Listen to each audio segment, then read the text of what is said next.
पश्चिम महाराष्ट्राचं सुद्धा गॅजेटियर घेतलं. 2 वर्षात सगळा मराठा आरक्षणात घातला. आणि जे खरं सांगतो तुम्हाला, पटवून घेत जा, पोरं आपल्याला मोठे करायचे. नाव ठेवणाऱ्याला लेकरं बाळ नाही मोठे करायचे. आपले लेकरं बाळ आपल्याला मोठे करायचे. जे मिळालंय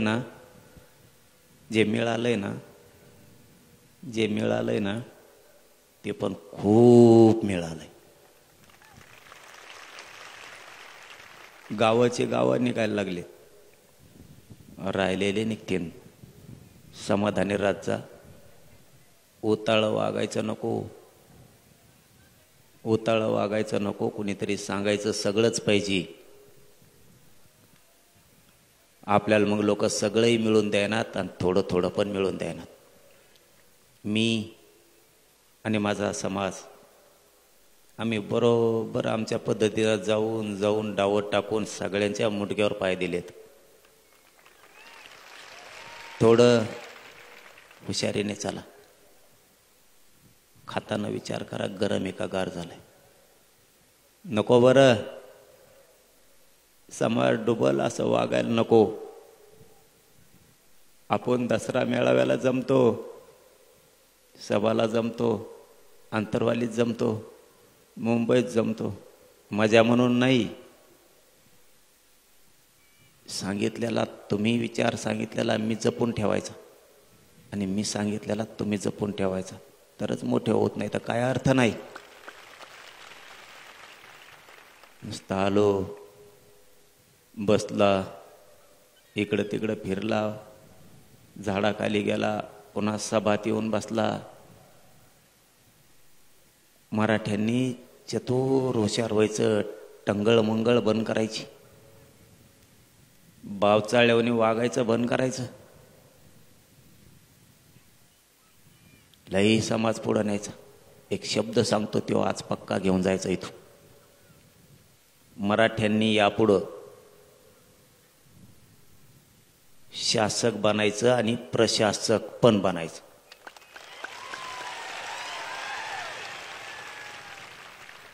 मराठ्यांनी डोकं लावून हुशारीनं शासक बना, प्रशासक बनवा. शासक जर बनलात, कोणाला मागायची गरज नाही पडणार. शेतात काम करता करता, घरात काम करता करता, व्यवसाय करता करता, शेतीचं काम करताना, नोकऱ्या करताना शासक बनायचं डोक्यात राहू दे.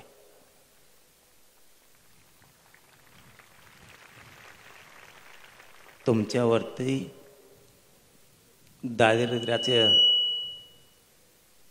दारिद्र्याचा आलेला गंज जर काढायचा असला, तुम्हाला शासक बनावं लागणार आहे.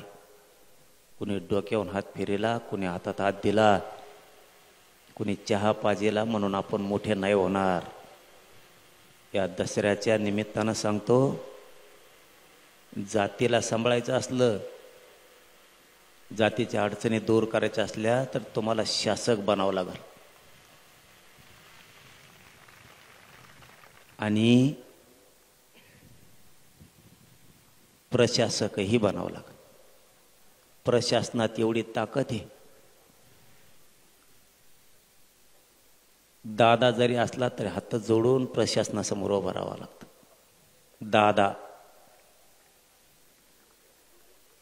दादा त्याला प्रशासनापुढे हात जोडून उभं राहावं लागतं. राजकीय नेता असला तरी हात जोडून उभं राहावं लागतं. गुंडा असला तरी राहावं लागतं. 2-3 उदाहरणं सांगतो. तुम्ही जर PSI बनलात, त्याला प्रशासन म्हणायचं. तुम्ही तहसीलदार, PSI, SP, कलेक्टर जर बनलात, कसलाही दादा तुमच्या पुढं हात जोडून उभा राहील. कसलाही नेता तुमच्या पुढं हात जोडून उभा राहील. समजून घ्या. आज दसऱ्याच्या निमित्तानं तुम्हाला काय सांगतोय, लेकरा बाळांसाठी ही आयुष्याची शिदुरी आहे. नुसते कष्ट करा आणि नुसतं पळा, एवढंच करू नका. तुमचं पोरगं, तुमची पोरगी PSI झाली, तहसीलदार झाली, कलेक्टर झाली, SP झाली, मोठा वकील झाली, न्यायाधीश झाली, मोठा डॉक्टर झाली, मोठा इंजिनियर झाली, मोठमोठाल्या पोस्ट आहेत त्याच्यात अधिकारी झाली. तुमचं पोरगं पोरगी CIDत गेली, SITत गेली, LCBत गेलं.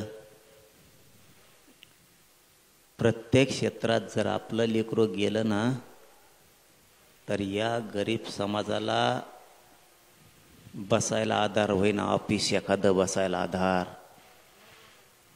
सगळे बोगस लोक जाऊन बसलेत तिथं, बोगस आरक्षण घेतलेले, बोगस.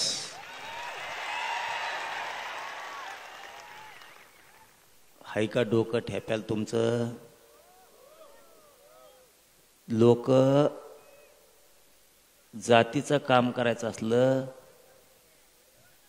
सत्ता असो नाही तर नसो, बर का पोराओ, सत्ता असो नाही तर नसो, प्रशासनात जर आपले अधिकारी असले ना, राईट खुटात ठोकी दे. सत्ता असो नाही तर नसो. म्हणून आजपासून एक गोष्ट लक्षात ठेवा, आता आपल्याला प्रशासनात लोक घालायचे,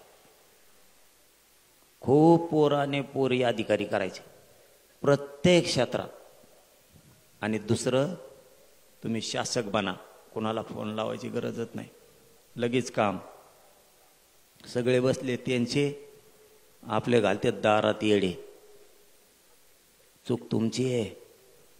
कशी चूक आहे सांगू को? सांगतो तुम्हाला कशी चूक आहे तुमची. तुमच्या डोक्यातली दया माया जाय ना आणखी. तुमच्या डोक्यात किडे पडलेत, किडे. तुमच्या डोक्यातली दया माया जाय ना आणखी. एखाद्याने जर आपल्या जातीचा अपमान केला, बोलायचं काही खोय ना, पण मरूस तर त्याला झटका दाखी जायचा, मरूस तर.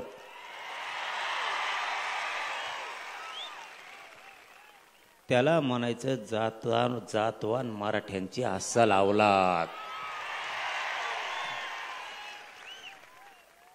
त्याला वाटलं पाहिजे संगत हिंडत आहे हे माय घाल.